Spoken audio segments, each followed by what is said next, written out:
vous avez commencé à poser à Dieu le Père la question. Toi, Dieu le Père, qu'est-ce que tu vois? Dieu le Père a répondu. Dans Genèse 3, j'ai vu la souffrance d'Adam. Et dans Exode 3, 7 à 8, j'ai vu la souffrance de mon peuple. Mais posez encore la même question à Jésus-Christ, le Fils de Dieu. Toi, Jésus-Christ, qu'est-ce que tu vois? Mais Jésus va d'abord te rappeler ce qui est écrit dans Hébreux chapitre 10, verset 1 jusqu'à 7, qui dit ceci.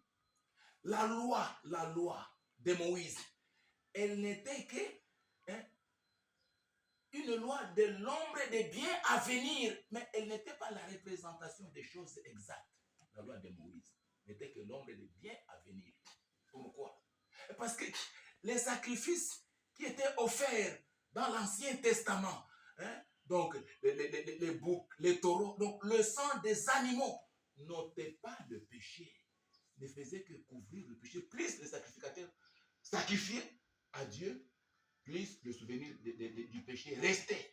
Et c'est pourquoi les sacrificateurs souffraient beaucoup. Chaque année, le sacrificateur doit entrer dans le lieu saint pour faire expiation. Chaque année. Pourquoi? Parce que bon, il a offert un holocauste, mais comme le péché n'est pas ôté, il n'est que couvert, il y avait souvenir de l'iniquité du péché. Alors, les sacrifices des holocaustes et tout ça, voilà, des bêtes animales, ne purifiaient pas le sacrificateur, autrement dit. Il y avait toujours le souvenir de l'iniquité. Et Dieu était toujours irrité contre l'homme pécheur. Écoutez ce que Jésus a vu à suivre.